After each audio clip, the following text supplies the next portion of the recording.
What's up, everyone? Welcome to today's video. Welcome to the Gamer Dad channel. Thank you very much for tuning in. So, Tom Clancy's The Division 2 on the block today. We're going to be talking about the game. We're going to be talking about Heartland, and I'm going to be talking about how this game has basically, in a sense, thrived and lasted this long, even in the face of some stiff competition, or what we perceived as stiff competition, but was not necessarily the case. Now, this is the Steam version. This is the only version I do not have, and I don't think it's actually necessary to have a version like this because at the end of the day, it's going to go launch Uplay, and I already have two, Division accounts for PC, and so there's no need for me to have this copy, even though, yeah, I'll throw, one or two extra copies into my library just because I like the game, but I'm not buying those cosmetics, though. You guys have seen my past videos about that.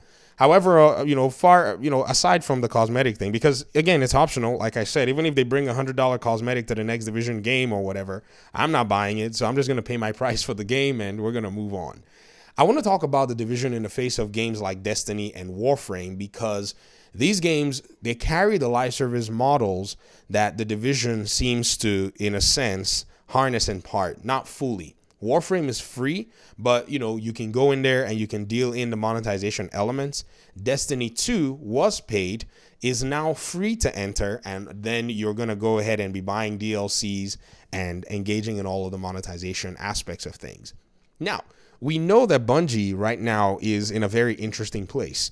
We got to see them, be acquired by PlayStation as a response to Microsoft acquiring Activision. It's been a very interesting tit for tat. I think PlayStation made the wrong move in spending $3 billion that way.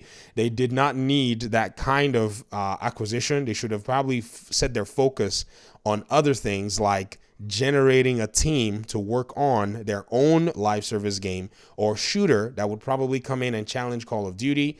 But they understand how difficult that is because you got to deal with Battlefield, you got to deal with Call of Duty, and you got to deal with other live service games that have already been able to go through the crux and, pretty much suffer, like Apex Legends, and then deal with the ones that are thriving like PUBG and Fortnite. So it's a long road for them, and I can see them looking at Bungie and saying, let's just go for this acquisition. However, Bungie had already pretty much messed with most of its audiences, and according to Destiny players who've been commenting on my videos and telling me about what it is that's been going on, this is the people I'm trusting for this information because I don't play Destiny. They've said that the monetization went out of hand when it came to Destiny. The whole model of the game basically, turned upside down, and value was no longer a thing that Bungie seemed concerned about. So the game pretty much, according to players, has been in a rough place. However, the Division has been in a rough place from a content perspective. That's been the challenge overall. The devs have been working basically, with a smaller team supporting the game. So in our case, we kind of understood it, but nothing has been demanded of us like, say, an extra purchase for the content that we've gotten. So in my opinion, the Division has actually performed, better in terms of how it served its consumers over the last few years, even though it hasn't really done much at this point. So I guess not doing anything has probably been the better payoff if you were to actually go ahead and, put all things in consideration, right? So when you think about all of this, when you actually consider, the fact that this has been the case with the Division over time, I think it finally made sense as to why we're seeing a Division 3 game coming down the horizon, because not only has all this been going on and a lot of the other live service games being challenged, we've also seen in the live service space a lot of live service games basically fade to black. So Marvel's Avengers tried its best to come in and deal with the live service thing. It faded to black. Gotham Knights, many of you here on the channel, you may or may not have played the game. That game carried its open world out just like the Division. In fact, as somebody who played the game extensively, that's what I've been playing basically. All the time that you've seen me not here on the Division, I played that game for up to the point where my save file basically is having an error. Like I can't get any more XP without the game crashing. That's crazy. So they need to work on that, system. But again, it's challenging. This is not something something that many studios have the capability to support. So when many studios have dabbled or dipped their toes into live service of some kind, they haven't necessarily considered what it would take. But in the case of Ubisoft, they've continued to make the investment, expand their teams, and make basically this massive, pun intended, studio that can punch out single player games, has been doing a ton of work lately, and is more than likely going to be supporting live service with its sister studios at the end of the day. So I think The Division 2 is, in my opinion, overall in a decent place. I remember though, I mean, many of you may or may not remember, right? When The Division 2 was, struggling, and a lot of people had said that, it was over. There was not going to be a Division 3. I remember a lot of these concerns, and I thought in my mind, I said, I just don't see any sense where this game does not get a third game that pretty much is able to harness a lot of what the first and the second game had taught them, because the first and the second game are divergently, placed, and they have differences overall. The first game, its biggest challenge was when it came out, it wasn't complete and didn't have a lot of, content put in it. Second game struggled from that too, but now we look and say, yeah, this is one of those game development challenges and publishers basically saying, get the game out there and then we're going to finish up what's going on. But this Division 3 game, I want to say something that the developers, they need to look out very carefully for this, because, gone are the days when people have been able to buy games with very minimal information. I don't think the climate is going to allow for that, especially with the fact that the gaming scene is getting more and more competitive. There are now new players coming into the ecosystems that are looking very strong. Like the Finals was able to pretty much, drop their game at the Game Awards, or maybe their new iteration of the game, and the game has done well. So the live service space is challenging for many developers, but some developers are coming in and are seeing good gains. So when the Division 3 finally lands, I'm hoping that they're able to harness what it is that their player bases and their audiences would like to see. It's very rough and it's very, very challenging, because the Division is a game that is largely supported by PvE players, right? In terms of financials. So they've realized, okay, PvE players are going to pay a lot of money for content, and everybody in general is going to pay money for cosmetics. Well, most people in general, I'm not paying for cosmetics or whatever.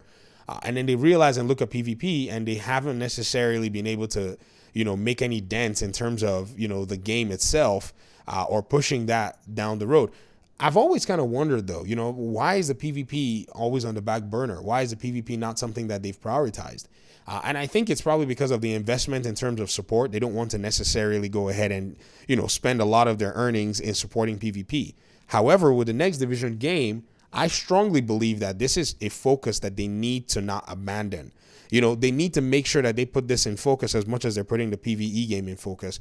Because if you think about some of the heavy hitters, you think about some of the heavy sellers, in terms of PvP games, many of them, they'll curate their content overall, but then they will put that emphasis, on the PvP side.